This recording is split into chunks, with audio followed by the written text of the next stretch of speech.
Roll call. Here. Mr. Messier. Present. Mr. LaFleur. Don't believe it. Present. Mr. Salinas. Present. Mr. Messier. Mr. Dare. Messier. Mr. Salinas. Yes, sir. Mr. Dare. Present. Right. Mr. Snyder, present. Okay, thank you. We have a quorum. This special meeting of the Justin Board of Trustees hereby called to order at 6 p.m. I am very pleased that you have taken time this evening to join us.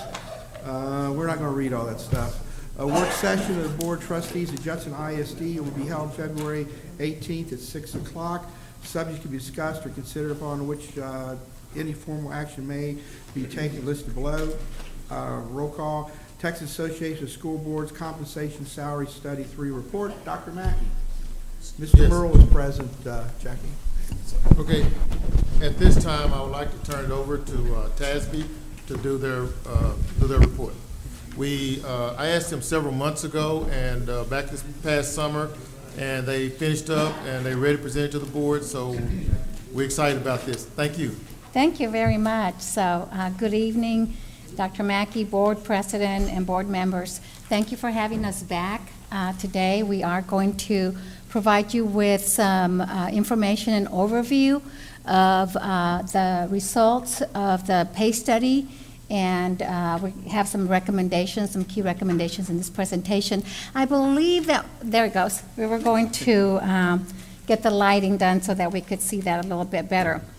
So my name is Luz Cadena. I've been with TASB for about 8 years, and my other consultant that assisted me with this project is Jennifer Lang, and so she has joined TASB, and we were very pleased to work on this project for you.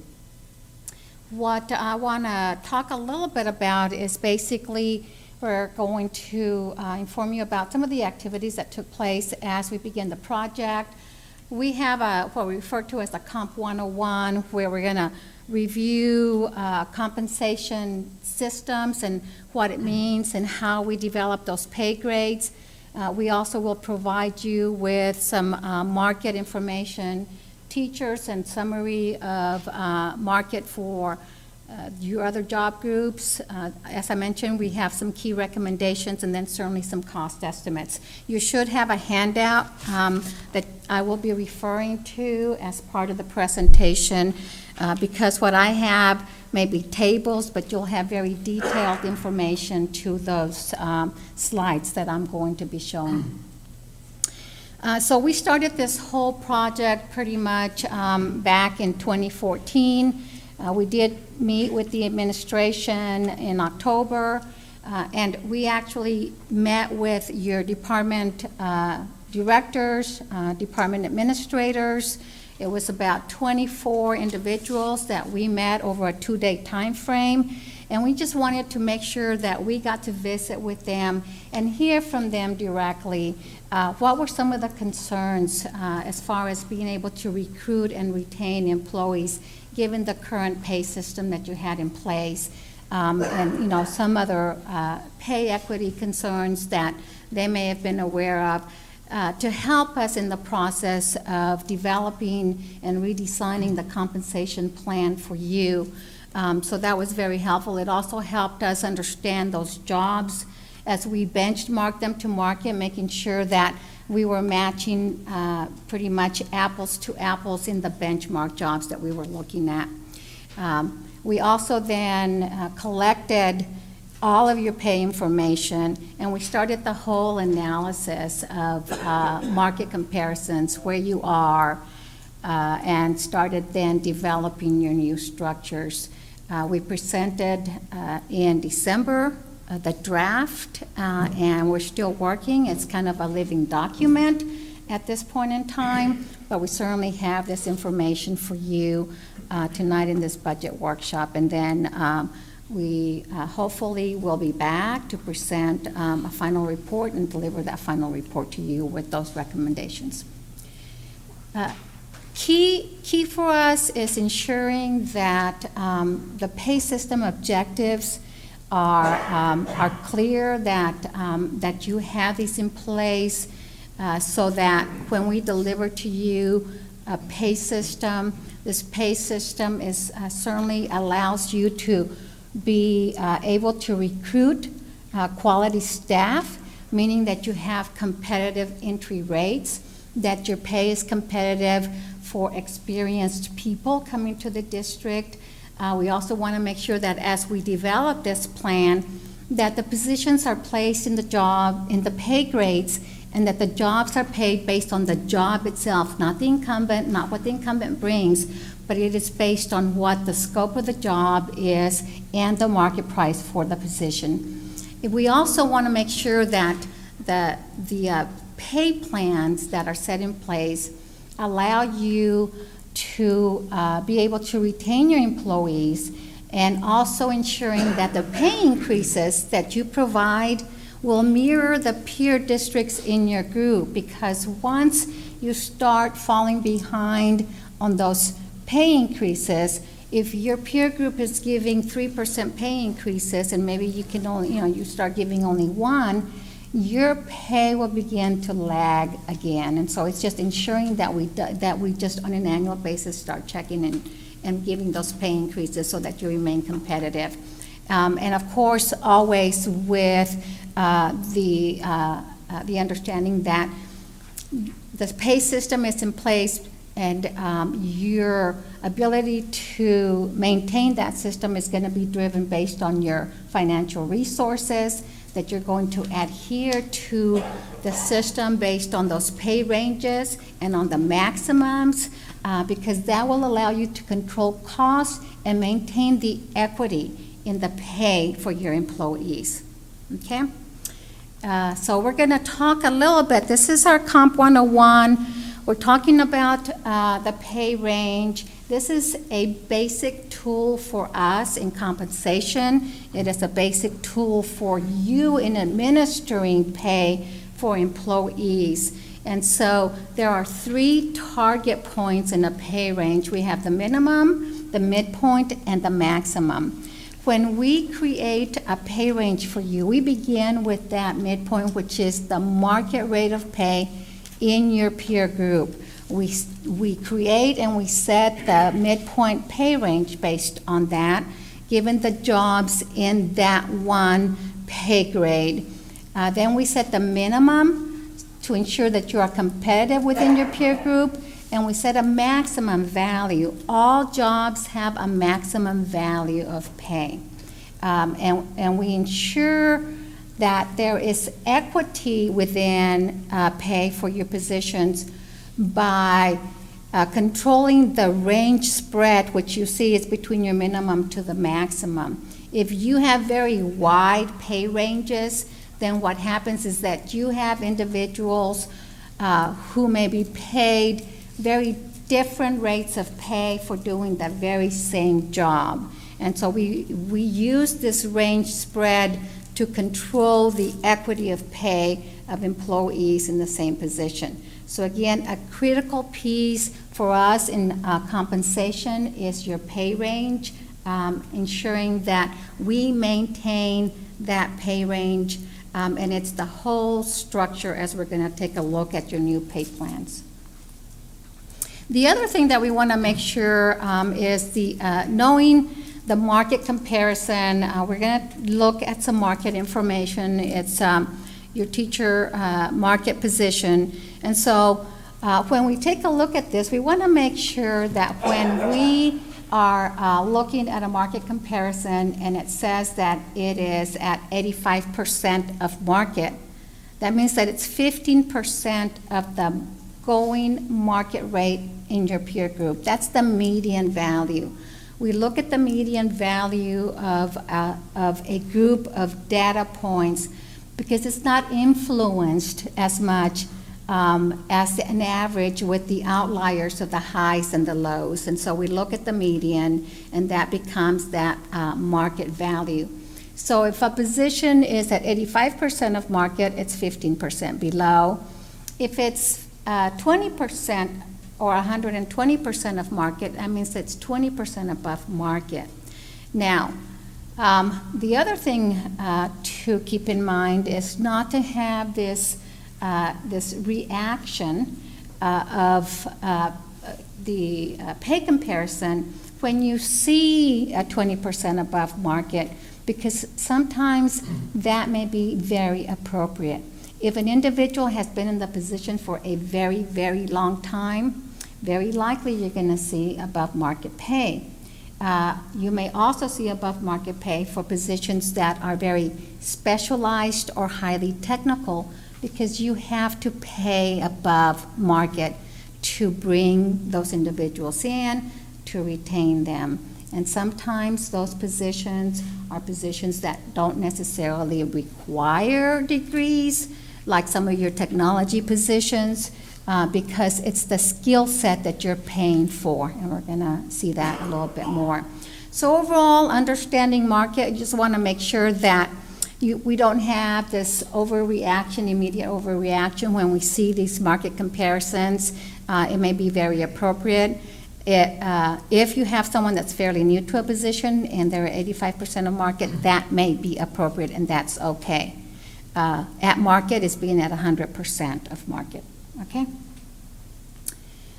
So what we do with the market, because I'm talking a lot about market here, and so we use the market that you're going to be seeing, and we use that to build pay structures. So we set the pay range midpoints for the pay grades that we build, given the market price of the jobs and where we place those jobs, or we say classify those jobs in the pay grade hierarchy. And again, jobs that have higher level of skill, effort, and responsibility, are more complex, have a higher market price, will be placed in a higher pay grade. So this basically, the market helps us build the pay structure and the hierarchy of your positions based on the complexity of the job, based on that level of skill, effort, and responsibility, and then again,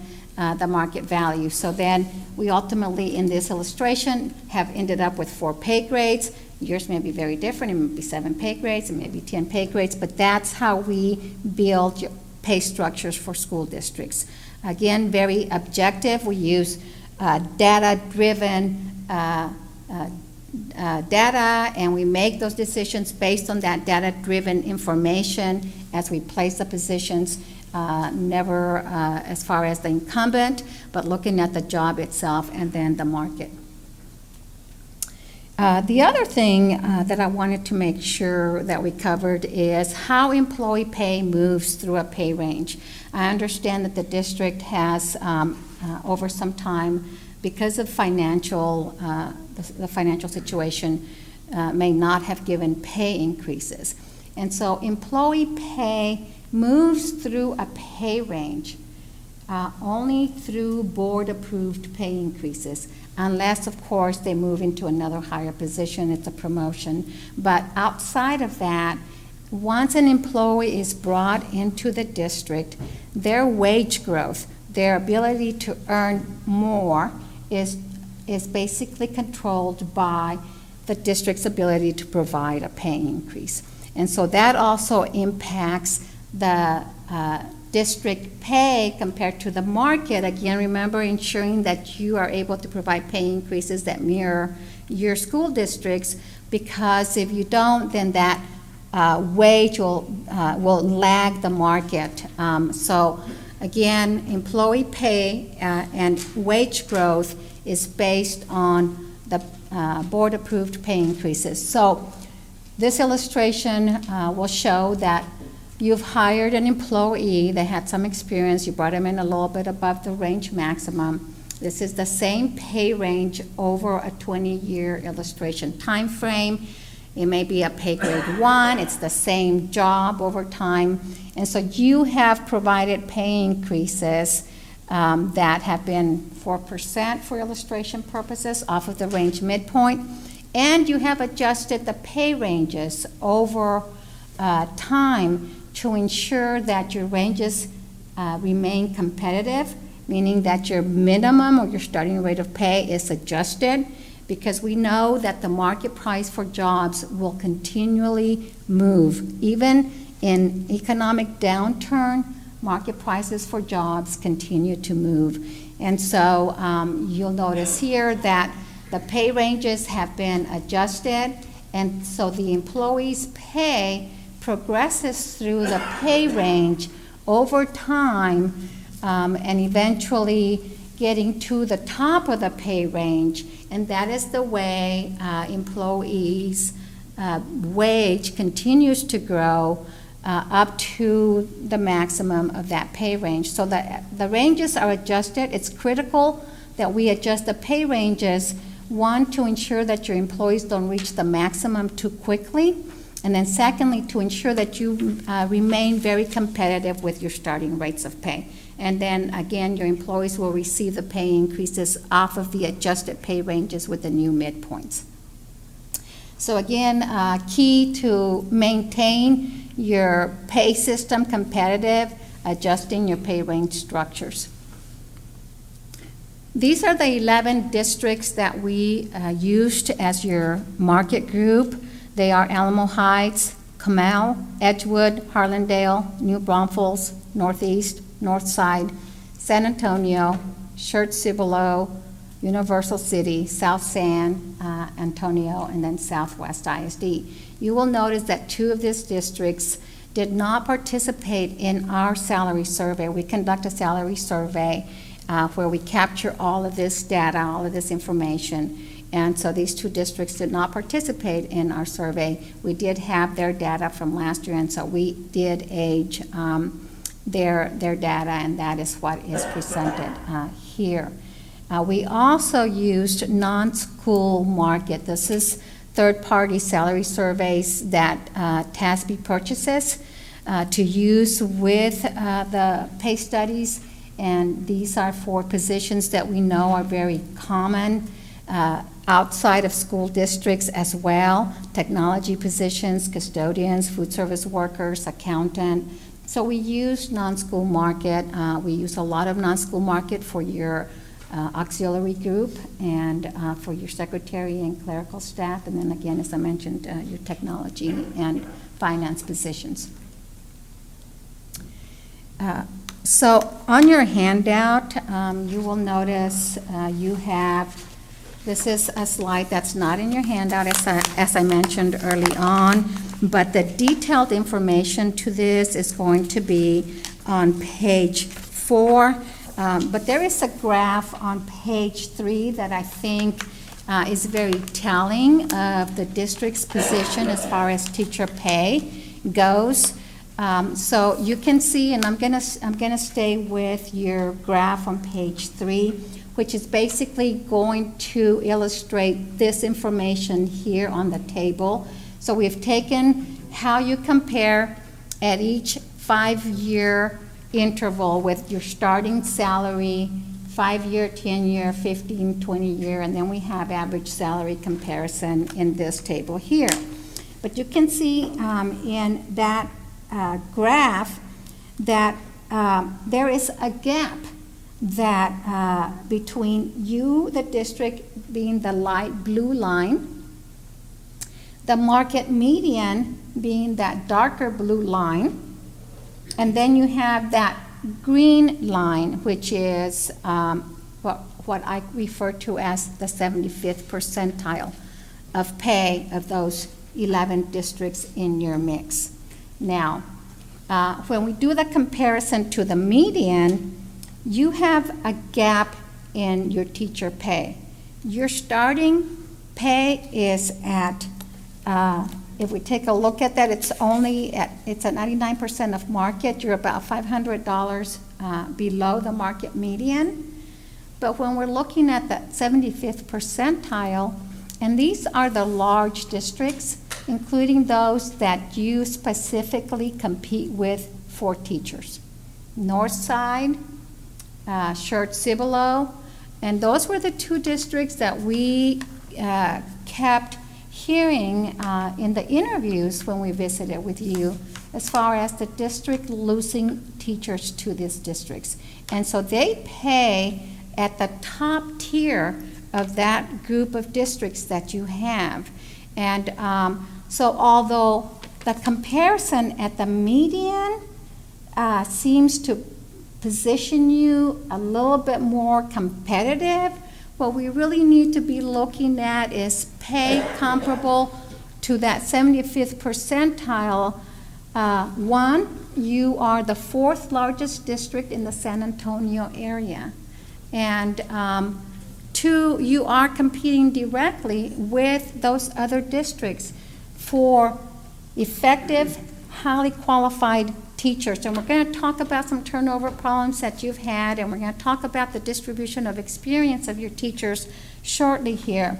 But again, the gap begins more so at your 5-year mark, looking at the median at 97% or about $1,500 below that. When we look at your 75th percentile, we are looking at 96% of market comparison and over $2,000 below at that 5-year mark.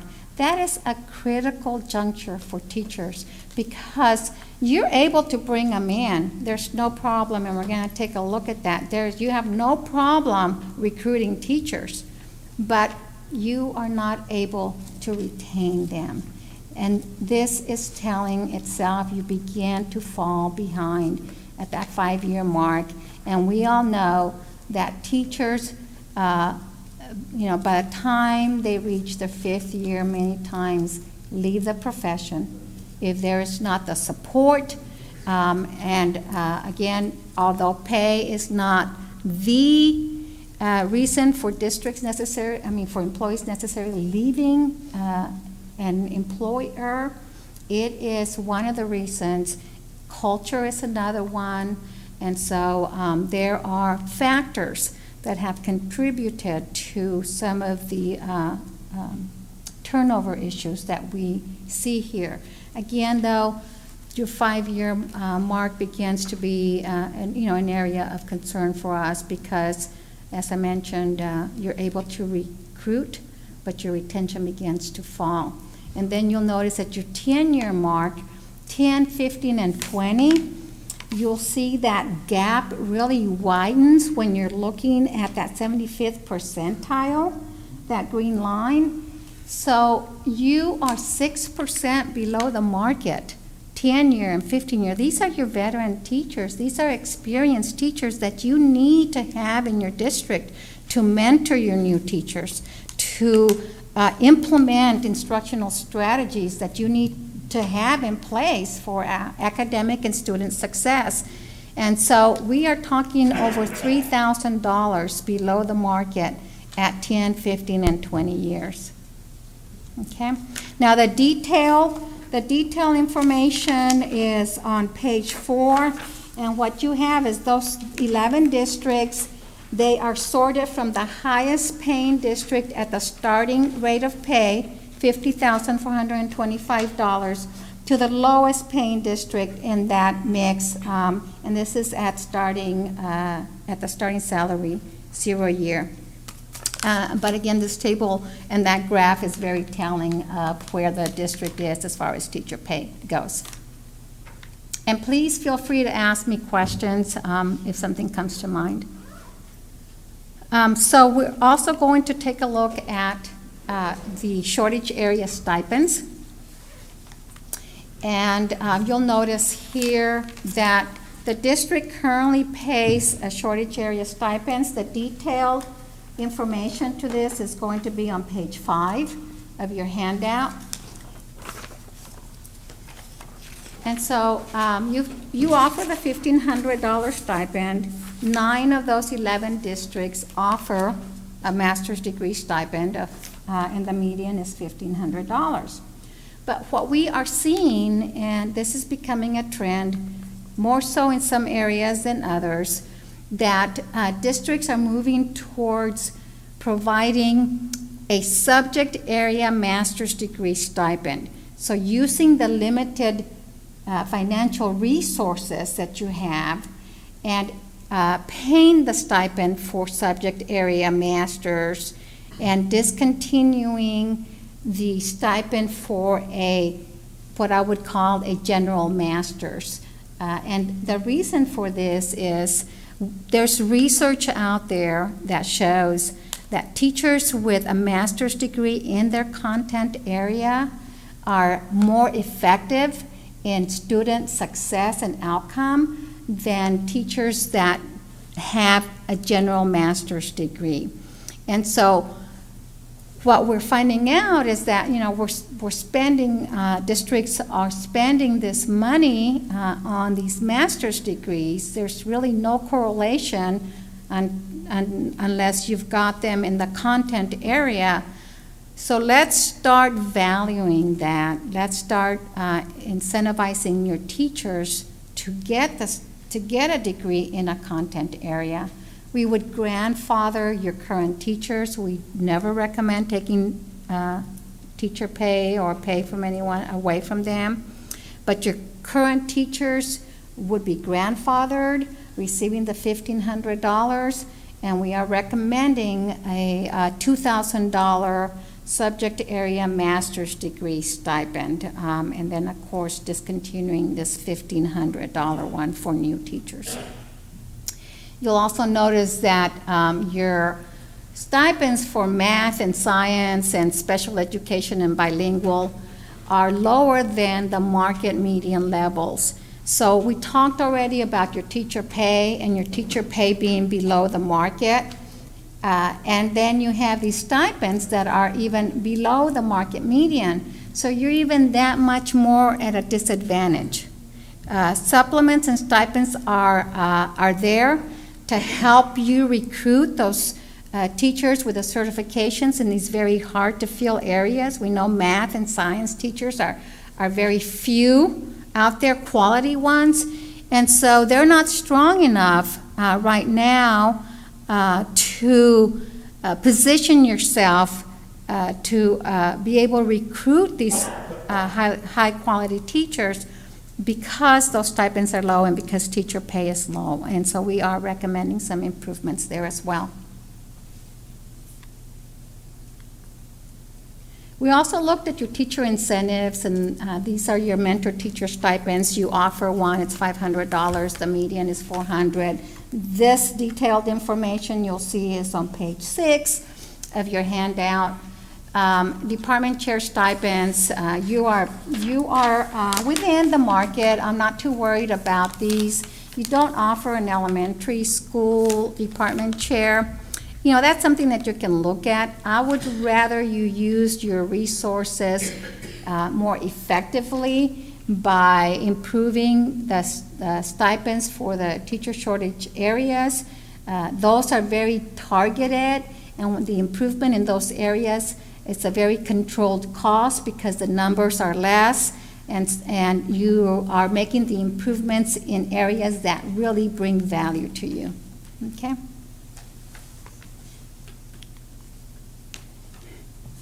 This, what I refer to is, this is what I call a snapshot of your teacher's experience level. This you will see on page 8. And basically what this shows is your current teachers as of the time when we receive the pay data and the experience level of those teachers at 0 through 30 years of experience. So for example, at 0 years, you have about 98 teachers, 0 year, at 0 year. What that 50th percentile line is showing you is that 50% of your teachers have 0 to 8 years of experience. That's a large newbie group of teachers that you have. The statewide average is 11 years. So this kind of, again, speaks to what we were talking about, that the district has no difficulty hiring teachers. It's retaining them that is of a concern. The other area that I just want to bring to your attention is you have about 55 teachers that have 30+ years of experience. And so just for planning purposes for your future, you want to make sure that your pay is competitive, because eventually you're going to have to fill those positions as they become vacant, as those teachers retire. And, you're not going to be hiring all of them at once, but you are going to have to fill those vacancies as they become open. If we take a look at your experience distribution from 25-plus years and on, we are looking at about 122 teachers that you have with 25-plus years of experience, and that's about an 8% of your current teachers at 25-plus years. So you will be hiring as they approach and get closer to retirement to fill those vacancies, and just planning and positioning yourselves in the market in anticipation of that would be ideal.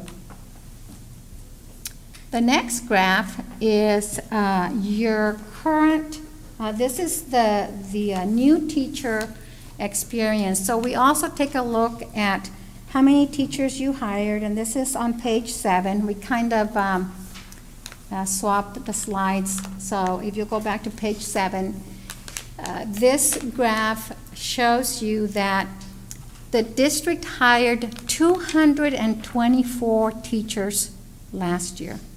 That's a 14% turnover rate that you had. That is significant. That is high. That's of concern. And so of those 224 teachers, you had 43% of them were brand new teachers, brand new.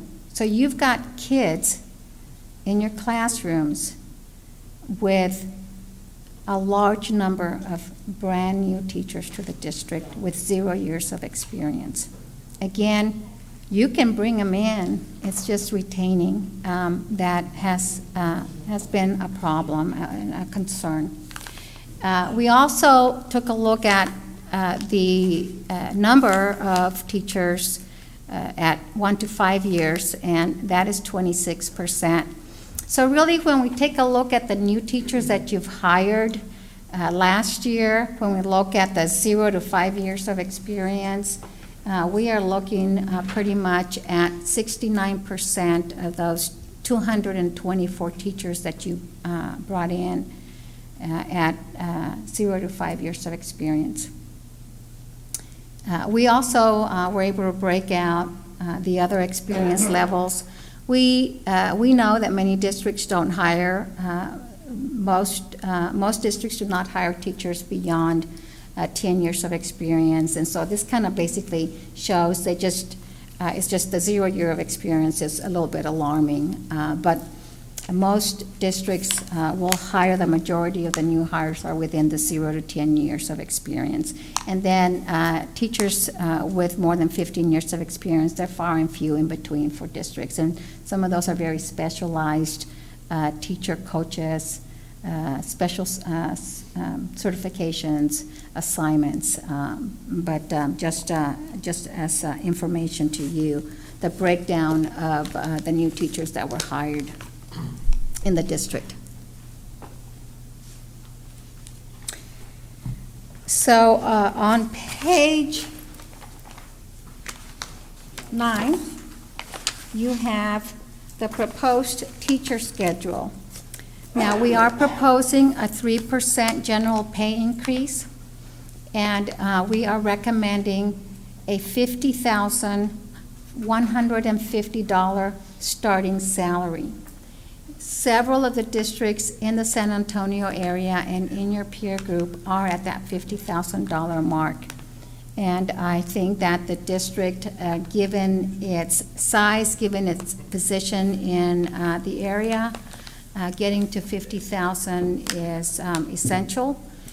So this is a 3% general pay increase, and the way to read this is basically on this slide, it only goes to year 14, but that's just for visual effects. It's not like we are capping the new hire teachers at 15 years.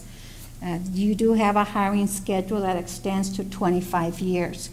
But the way to read this is that you have Your zero-year teacher, right now, at $48,500. A 3% off of the average teacher market price by year peer group is $1,610. So every teacher gets a uniform increase amount of $1,610. Then that zero-year teacher gets an additional, yes, you had a question? I did. Okay. Based on what you said earlier, we appear to have a bigger gap in some of the areas than others. So is this chart going to address where we have the gap, or did you just give a flat line amount to each one? No, there are some additional adjustments. If you'll notice at years, you can see where we start really increasing the additional adjustments at 5 through 10 years. You start seeing that 1,000. That is to bring you closer to the market. Now, does this bring you to 100% of market? No. It brings you to and what we I have I think a slide that shows, I believe it brings you to about 98% of market, recognizing that the other districts in your peer group will move, they will give a pay increase, but at least this positions you in the right direction to make the improvement in your teacher pay, especially in those areas where the gap is. Any other questions? Okay. And so you'll notice the $190 additional adjustment. That's because we are improving the starting pay, and we want to make sure that year one is not less than your starting salary. And so that's to alleviate the compression between the 0 year and 1 year. And so it continues on. As I mentioned, there are larger adjustments at those 5 through actually even going through your 12th year there, where the adjustments are closer to $1,000 and a little bit more, 7, 8, 9, and 10. And that is to really bring up the schedule, the salary level at those years that we talked about. This does make some improvement for you as a district.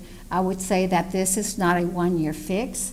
We would need to continue to make adjustments going forward, looking at where you are the year after 15, 16, and then continuing to make those adjustments. But at least those adjustments would be more targeted in the areas that you would continue to fall behind until we can get you closer to market. Okay? So this is the proposed schedule. What I also want to mention is that this is a hiring schedule that would extend to year 25. A new teacher coming to the district, if they were to have 28 years, you would bring them at the value of the 25-year at that $59,010. Your continuing teachers with more than 25 years, those that have 28, those that have 29, 30 plus, will continue to receive the pay increase that we've modeled here up to the range maximum of $70,000. So we have a range maximum for continuing teachers. We have a maximum of a hiring schedule for new teachers. Okay? All right, so I mentioned that we also have market for the other job groups. What you have on page 10 is a summary table. It's a market comparison of how jobs by job groups compare overall. So I broke this down by job categories of campus administrators. These are your assistant principals and your principals. There's 7 of those benchmark jobs when we count all of your principals, elementary, middle school, high school, assistant principal, elementary, middle school, high school, and your alternative school principal. Those are 7 benchmark jobs. That's what we have. When we compared the average of pay for those individuals in those positions, the district's average pay comparison is at 95%. So it's 5% below overall. Now, within those seven market comparisons, You may have some positions that may be closer to market and others that may be more below market, but on average, for those 7, they are at 95% of market. Then we also look at, yes.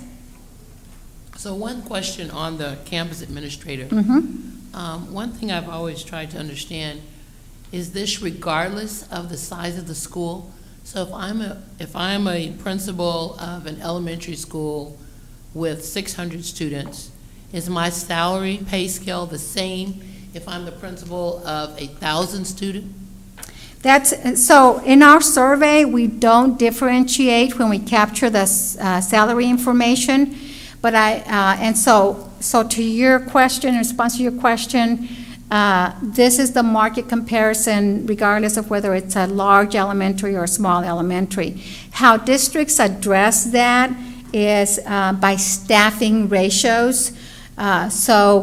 Many times, a larger elementary may have an additional allocation of an assistant principal or a counselor, and that is how some districts address the difference in the size of the campus and not necessarily in the salary itself. Now, what we have seen other districts do is sometimes there is an incentive to principals for campuses, when they are assigned to campuses that may be designated as maybe under TA or non-performing academically.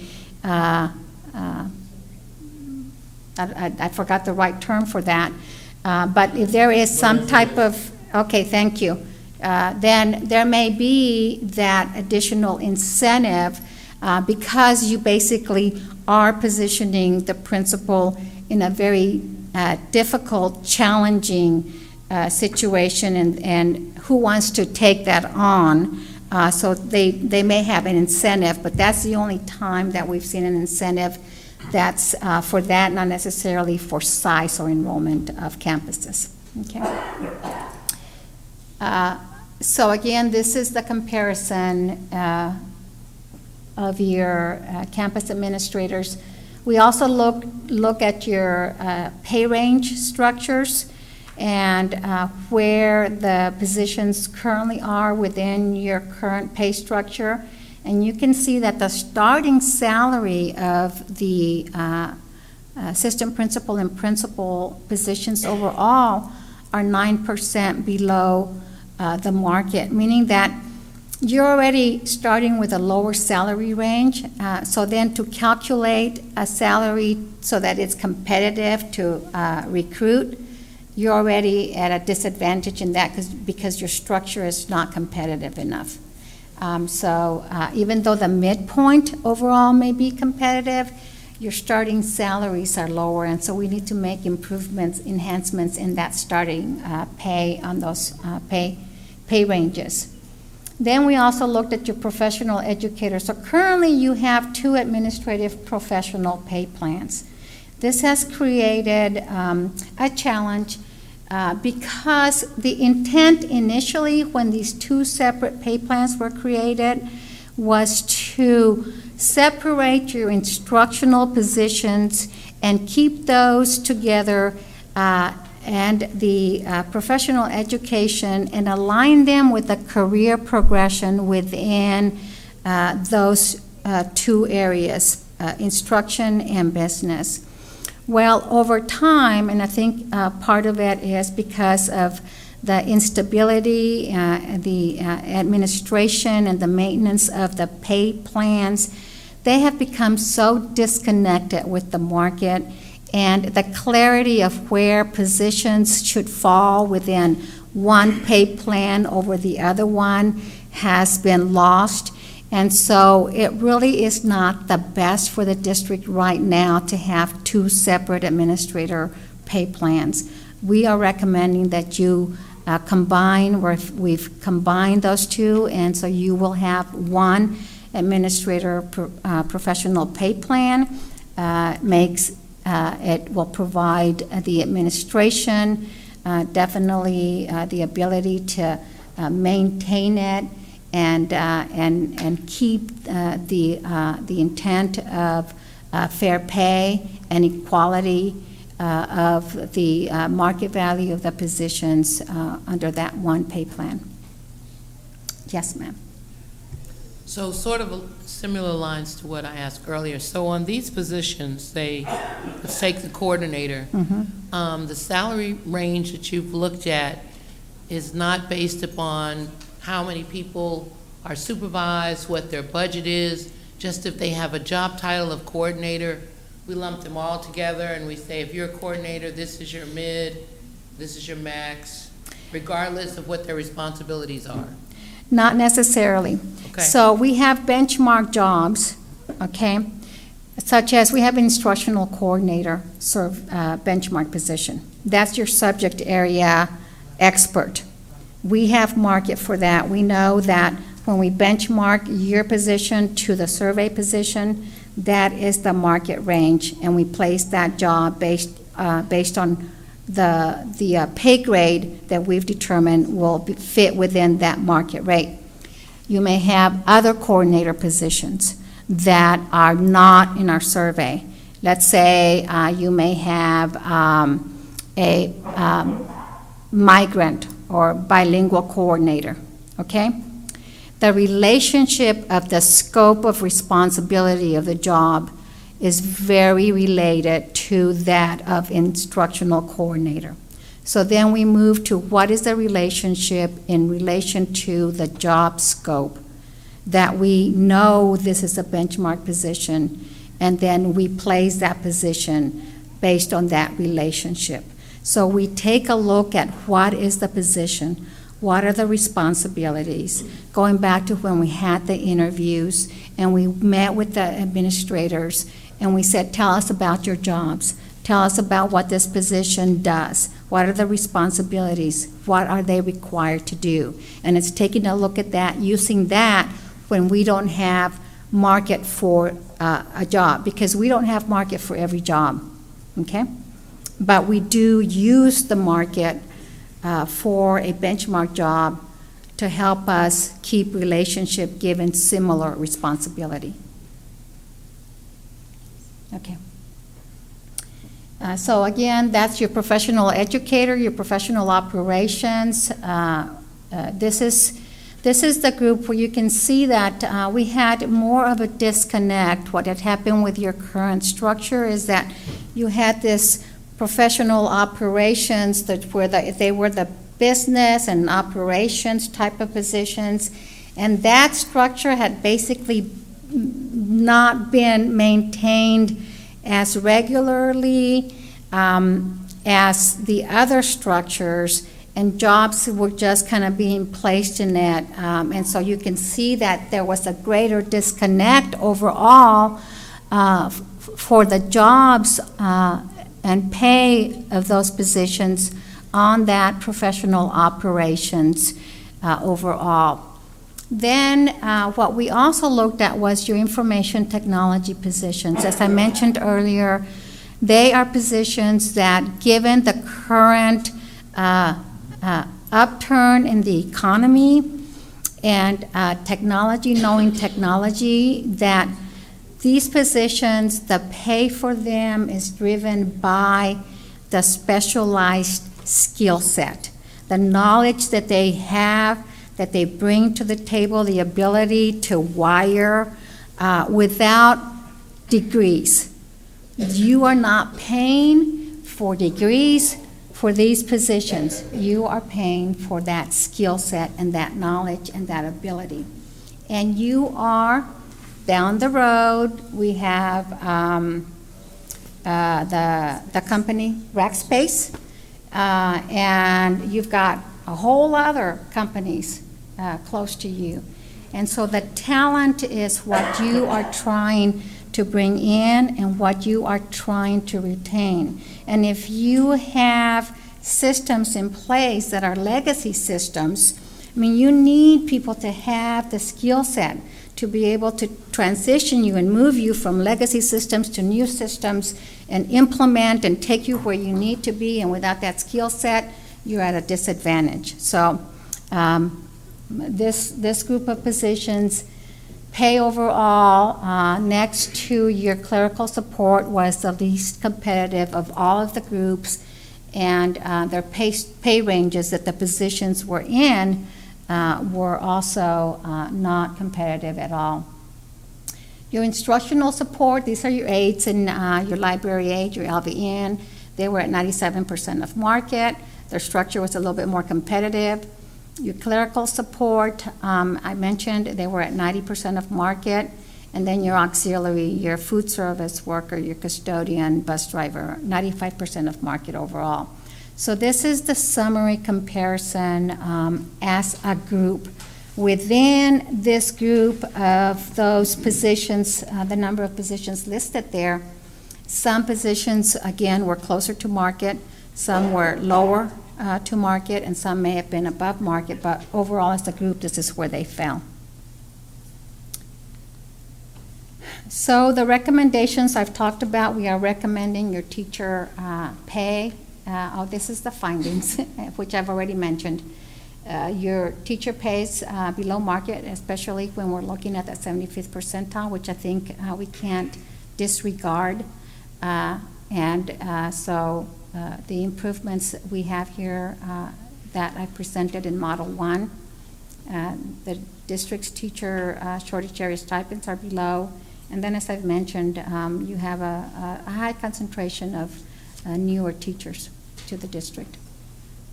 So the recommendations, I'll briefly go through this. The $50,150 starting pay, the $1,610 general pay increase, all those additional adjustments to improve the teacher pay at those 5, 10, 15, and 20-year marks. And then adding that $2,000 subject area master's degree stipend.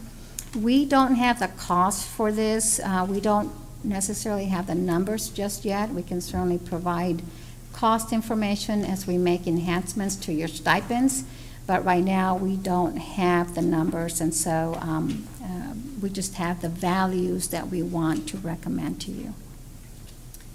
Increasing your science and math stipend to $1,500, and then increasing bilingual and special education to $2,000. Now, as I mentioned previously, these are very targeted adjustments. These adjustments, if you need to make them stronger, more competitive, especially for your math and science, could be made, and the cost is much more, is more minimal than the cost of, let's say, making much stronger improvements to teacher pay overall. So recommending the improvement to your teacher schedule, recommending the improvements here, but should we need to make further improvements in your math and science, we can certainly do that, because again, very targeted and smaller numbers of teachers in these areas. And then we have some recommendations. We have created new pay plans. As I mentioned, we've combined your 2 separate administrator pay plans into one. We've also pulled in your instructional specialists and your counselors. Your counselors, you have, first of all, HB 5 has impacted counselors some now. You have, you need a competitive salary range to place your counselors. Paying them on a basically step system based on their years is doesn't have the flexibility, doesn't give you that flexibility to be able to recruit a counselor and bring them in within a pay range. We also have created a new technology pay structure for you with 7 pay levels. The clerical paraprofessional has 8 pay levels. We have increased the starting rate for classroom A to $9.92 an hour. And then on your auxiliary, we have increased, we have the 9 pay levels, and we have increased the starting rate of pay for your custodian and food service worker to $9.66 an hour. And then you do have a police pay plan. These jobs are very different from any of the other jobs that you have, kind of like technology. And so there's 3 pay grades, and that is to ensure that you're able to also stay competitive with the police pay overall. So what, and go ahead. Can you tell me, when you mentioned the police, what did you use? Did you use the school police? Yes. And compare the same districts? Yes. Okay. So I used school market Okay. for your police. Then recommending that 3% general pay increase off of the range midpoint for all employees as well. Ensuring that all your employees are paid no less than the new range minimums. And then because we made such significant adjustments to your pay structure, we wanted to alleviate the compression of pay between your experienced employees and new people coming in at those higher rates. So we have added an additional adjustment for employees, giving them an additional 1%. Again, it's small steps. We need to make more improvements to alleviate that compression, but at least we're creating a differentiation between those that have some experience and your new employees coming in, as we've made those significant adjustments to the starting rates of pay that are now provided in your new pay plans. So what does this cost us? You will have your cost page, and which is a little bit more detailed by group and number of counts. There are some employees that are will be above the range maximum that we are not, and we didn't model a pay increase for those employees that are above the range maximum.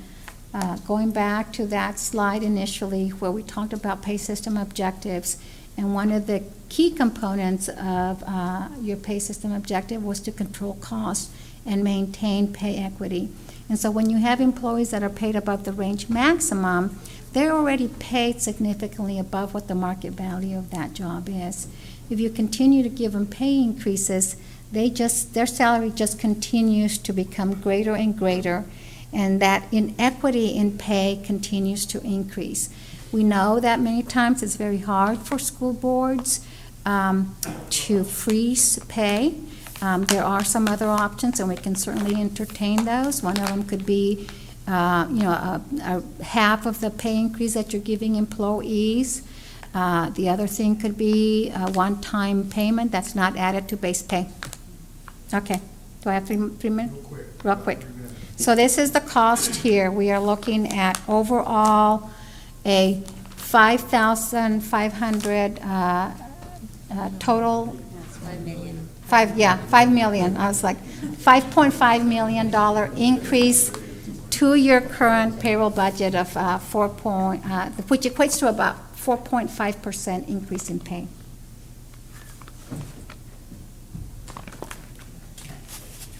Quick question, real quick question, we have about 3 minutes. We can go and just wait till the next meeting. We paid them a lot of money to get Any questions? Yeah, I appreciate the report. A lot of very telling information is out there, so I appreciate you affirming a lot of that. Naturally, that gap there between the 5 to 10 year is a large portion for our attrition rate. According to the TEA, though, we had a 22.8% attrition rate in 2013-2014. You alluded to 14%. Is that what it looks like right now, this year? That was just taking a look at your teacher group. So you may have had turnover rates in other employee groups that we didn't capture, and so maybe that's the difference between Okay. that turnover rate and the one that we just mentioned. One of the suggestions that I'm going to submit during this budget cycle, at least for the board to look at, is benefits. The compensation here, I think the total increase is $5.5 million. We may be able to increase our benefit package for employees to offer probably the strongest benefit package in Bexar County to help with attrition, and we might be able to do it at a lower cost. I love the adjustments, but what is your opinion on that particular direction?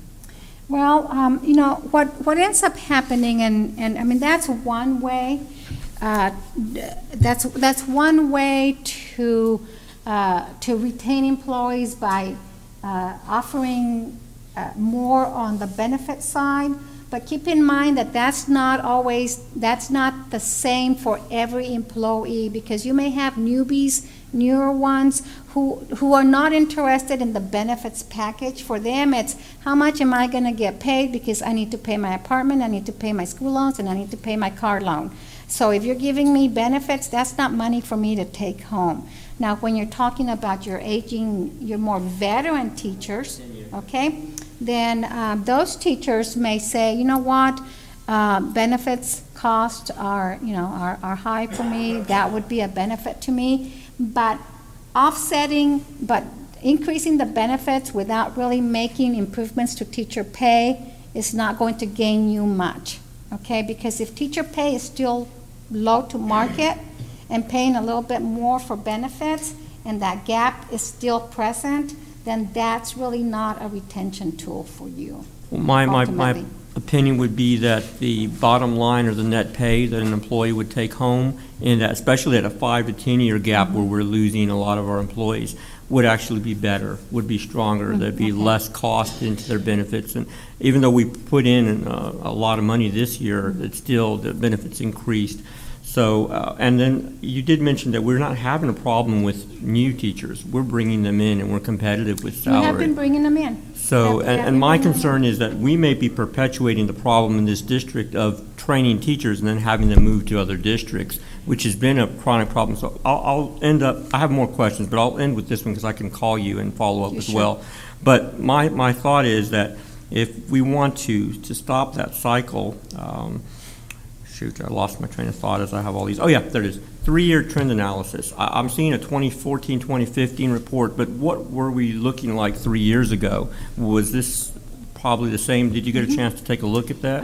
We briefly did, and pretty much looking at the comparison, of course, it's been, the last time we did this pay study in 2010, so it's been a while.